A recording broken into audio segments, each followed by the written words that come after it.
O melhor fundo imobiliário da bolsa pode estar dando uma oportunidade única? Bem-vindo ao canal Top Ações. Hoje nós vamos entender o que está acontecendo com o HGLG11. Será que realmente é uma oportunidade ou tem alguns perigos à frente? Deixa o like no vídeo também. Se inscreva no canal, tá? Depois de eu contar o case do HGLG11, você vai conseguir concluir por conta própria se é uma oportunidade ou não. Nos últimos 10 anos, o HGLG11 de vermelho superou todos os seus concorrentes, 127% de rentabilidade contra 90% do Ibov, 80% do IFIX, 108,5% aqui do IDIV, que foi o que chegou mais próximo, de verdinho aqui, claro, né? Então, quem investiu R$1.000 está hoje aí com 2.280 em 10 anos. Em 5 anos, ele também superou os concorrentes, 71,2% contra o segundo colocado IDIV 61%, nos últimos 2 anos também 14% contra o segundo colocado, 4,5% aqui o IDIV. Então ele superou nos 2, nos 5 e nos 10 anos na comparação com seus concorrentes, mas rentabilidade passada não é garantia de rentabilidade futura, então a gente tem que entender o que vem à frente no HGLG11. Começando aqui vendo os dividendos, hoje o dividendo dele está em 10%, porém tem não recorrentes. Só que os não recorrentes do HGLG11, eles têm aqui uma certa repetição, né? Isso está se tornando meio que um hábito. Porém, se por um lado a gente sabe que eventualmente pode acontecer novos não recorrentes, a gente não pode ficar contando com isso, porque talvez não aconteça, né? Não é garantia. O que praticamente também não é garantia, mas é muito provável que continue acontecendo, é os dividendos padrão aqui do fundo irem aumentando ao longo dos tempos. Então, ele está aqui conseguindo pelo menos acompanhar a inflação no mínimo aqui, na verdade está superando, mas já é um grande indicativo que você tem um yield verdadeiro. Qual seria esse yield verdadeiro aqui do fundo sem contar os não recorrentes? Aproximadamente 8,5%. Então, 8,5% com a possibilidade de um não recorrente que possa acontecer aí, levando o dividendo a números maiores. Então, é um dividendo interessante, 8,5%, tá? Porque, lembrando, isso aqui não se compara com renda fixa, é um dividendo que cresce, 8,5% crescendo com não recorrentes acontecendo eventualmente. Um dos problemas aqui do fundo imobiliário é a vacância, mas a gente tem que entender se essa vacância realmente é um problema ou de repente é uma oportunidade. A vacância estava em torno de 7, 8%, eu considero abaixo de 10% até plausível, né? Ok. Quando começa a superar a barra dos 10%, tem alguma coisa errada. Então foi a 14% e agora a 20%. Só que é só entender o que está acontecendo para ver se realmente é um problema ou não, né?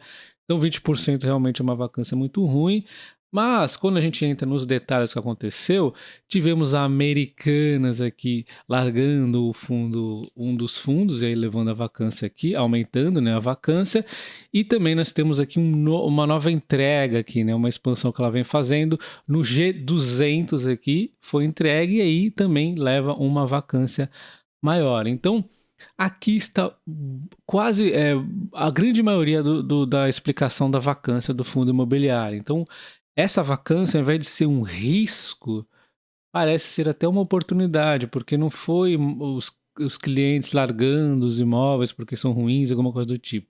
Foi uma nova entrega e uma largada aí que a Americana simplesmente, né, tá aos caos aí, né? Então, justificada a questão da vacância, então agora a gente dá uma olhada um pouquinho mais nos imóveis, né, o que está acontecendo. Então tá aqui, ó, o Itupeva e o Betim justificado já, então não se preocupa com essas vacâncias aqui, e o G200, inclusive, eles vão em breve estar elevando a participação para 100%. Então, não preocupar com as principais vacâncias aqui, a gente vai ver para as próximas. A próxima nós temos aqui, ó, uma vacância grande no Tectal, é um pouco preocupante realmente, é um imóvel C, mas ele é muito insignificativo aqui para o fundo, é muito pequenininho, não só em ABL como em aluguel também, não tem preocupação nada aqui, não precisa se preocupar com uma coisa muito pequena para o fundo. Na sequência nós temos aqui outros como o São José dos Campos, com uma vacância aqui um pouquinho grande, o Duque de Caxias, o Itupeva 100 está em um momento de expansão e tudo mais, então também não precisa se preocupar com esse imóvel aqui, e o Master Labs. Então, na verdade, são 3 imóveis aqui que a gente tem que olhar um pouquinho mais o que está acontecendo. O Duque de Caxias, a gente sabe que é uma região um pouquinho difícil, o imóvel é bom, eu fui dar uma olhada, é um imóvel legal, porém, A região é que está um pouquinho difícil de Duque de Caxias ali. Eu estou vendo outras vacâncias em outros fundos imobiliários nessa região, mas o imóvel é bom aqui. E esses dois aqui é só dar uma olhadinha então um pouquinho mais neles, o São José dos Campos e o Master Labs aí. Mas de modo geral não tem grandes preocupações com os imóveis do fundo imobiliário. Tá tudo bem ok aqui. Ele tem a maior parte dos imóveis em São Paulo. Tem um pessoal que defende diversificação. Por mim, seria tudo São Paulo, tá? Porque imóvel de logística, São Paulo é o que manda e pronto, né? Quanto mais próximo ainda da capital, melhor seria. Então, no meu entender, nem precisaria diversificação, mas ele tem uma diversificaçãozinha aqui. Para mim, São Paulo é o top do top aí. Bom, ele fez até aqui tá o fato relevante que ele quer levar a 100%, né, o G200 ali, né, um dos imóveis com vacância. E ele tem também umas obras aqui, ó, que está em finalização já do G300 e G400, e deve trazer ainda um agregar ainda maior aí nos aluguéis futuros aí do fundo, né? Dando uma olhada nos contratos, ele tem um WALE de 3,9 anos, a maioria dos contratos vence depois de 2026, não é tão grande assim, mas tá ok, né? Tá um contrato ok, a exposição por locatário tá um pouco bem dividida aqui, mas tem uma concentração um pouquinho aqui na Volkswagen, né? O resto tá bem divididinho aí, né? Nós temos aqui contratos atípicos, 32,7%. Se o inquilino sair, ele tem que pagar uma multa aí referente aos aluguéis restantes, normalmente é assim. E o típico, né, que aí tem um contrato ali que a multa é menor.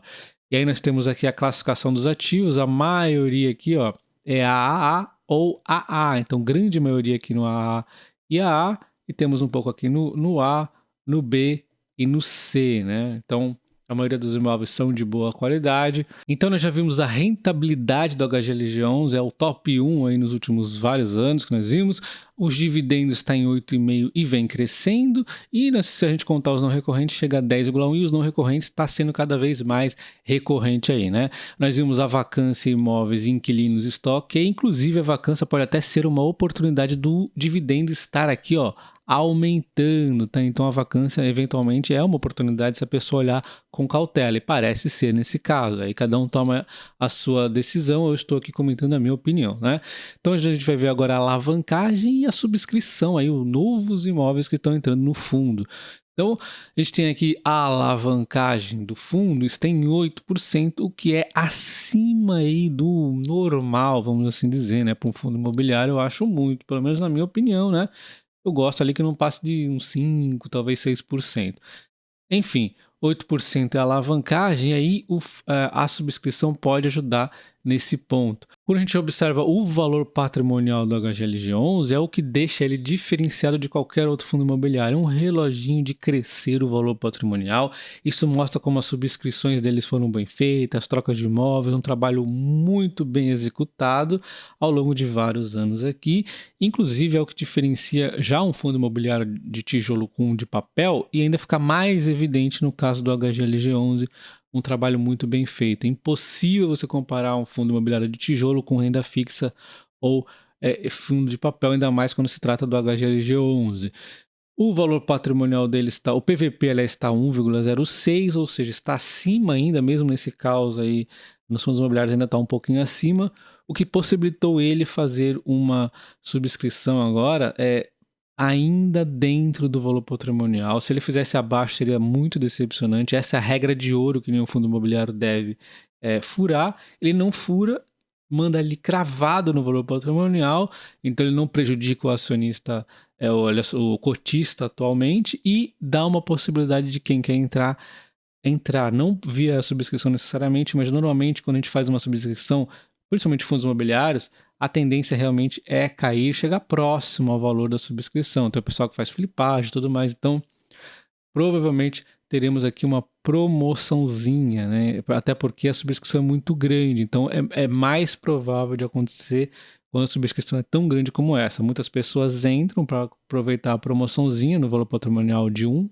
tá hoje em 1,06, e aí a pessoa acaba vendendo depois, e aí acaba pressionando aqui as cotações. Então a gente vê aqui o valor da subscrição em R$ 152,50, mas tem uma taxinha ainda, né, que é de 2,10%, o que, na minha opinião, ainda os fundos imobiliários têm que evoluir nisso. A gente já viu o BTLG11 uma vez fazendo bem baixinho aqui essa taxa, mas normalmente as taxas das subscrições vêm evoluindo, mas 2,10%, na minha opinião, ainda é muito. Mas, de qualquer forma, é um desconto ainda em relação ao valor atualmente aí do FII, né? Então, o valor da oferta é muito grande, de 1,5 bilhão, né? Então, é bastante coisa. Representa aí mais ou menos 40% do valor do fundo hoje, e todo esse dinheiro pode acabar sendo usado parcialmente para diminuir a alavancagem do fundo. Inclusive, essa nova aquisição desse fundo que ele vai estar fazendo, ele vai também assumir a dívida, também pode pagar aquela dívida, diminuindo a alavancagem do fundo que ele está comprando, e para pagar também os acionistas, aliás, os cotistas do fundo que ele está adquirindo, ele pode utilizar as próprias cotas do HGLG11 para pagamento. Então, vai depender muito conforme vai desenrolar aqui esse case, como é que vai ficar essa subscrição, para a gente entender como é que vai ficar a alavancagem. Mas é bem provável que a alavancagem do fundo se reduza, né? Mas, de qualquer forma, as receitas ainda estão cobrindo muito bem a questão da alavancagem, né? E falando então do fundo imobiliário que ele deve estar incorporando, é o GTLG11, que está hoje com 8,75 de dividend yield, um ótimo dividendo, boa previsibilidade, porém, como ele vai pagar aqui o valor, vamos dizer assim, justo, não o valor aqui a mercado, vamos então pensar no dividendo aí ao valor patrimonial de 8,40, então é mais ou menos nesse dividendo que a gente tem que focar, mas lembrando que esse fundo aqui ele tem uma dívida também, e o dinheiro todo que o HGLG11 vai ter, ele pode diminuir a dívida e aumentar esse dividendo aqui. Tem que ver detalhadamente como é que está a dívida aqui desse fundo imobiliário. Outro ponto é que o fundo imobiliário aqui ele tem uma taxa um pouquinho maior do que a taxa do HGLG11, é 1% e mais taxa de performance, tá? E olha só como é que é a taxa do HGLG11. 0,6%. É um detalhe que o pessoal passa despercebido, mas é muito interessante. O HGLG11 ele entrega um ótimo trabalho, melhor do que qualquer outro fundo imobiliário, e tem uma taxa muito boa, né? Eu acho que tudo que passa de 1%, como esse próprio fundo que ele está incorporando aí, já não é tão legal. Só que ele está aqui com 0,6%, uma taxa muito legal para um ótimo trabalho, e todo esse fundo que ele está incorporando vai usar agora essa taxa nova aqui dele, né, de 0,60%. E observando então um pouco mais sobre o fundo que ele está incorporando, os imóveis são próximos aqui de São Paulo, a Cajamar, Barueri, Embu, mais ou menos aqui próximos. Os imóveis são de qualidade, é o Industrial A, tem aqui e-commerce, logística, mais outro Industrial A, várias áreas aqui, né? Outro aqui em Barueri, Industrial A, é o único que não é A+, né? E o outro aqui para finalizar também é A+, em Cajamar. Então, todos aqui móveis de qualidade A ou A+. Então vocês sabem que eu prefiro investir em ações do que fundos imobiliários, mas eu gosto também de fundos imobiliários de tijolo, acho interessante. O HGLG11 foi o último fundo imobiliário a entrar na minha carteira, só tenho apenas 6 cotas, estava esperando uma oportunidade de aumentar aí, quem sabe levar o PVP ou de repente até abaixo, a gente pode estar comprando aí. A minha opinião foi dada então durante o vídeo sobre todos esses pontos. Deixa aí a sua opinião. Você gostou dessa possível aquisição? Está meio que em linha com o dividendo dele, também pode aumentar, né, com os pontos que eu citei. E tem os não recorrentes que podem inclusive aumentar o dividendo aí do HGLG11. Você acha interessante esse fundo? Você acha que ele vai continuar tendo bom desempenho nos próximos anos? Lembre-se que a taxa de juros aí do Brasil deve diminuir no fim do ano, então até mesmo a alavancagem que ele tem, que provavelmente será reduzida, também deve ter um custo menor mais para frente. Então deixa nos comentários o que você acha do HGLG11, não se esqueça de se inscrever no canal. Um abraço, até o próximo, valeu!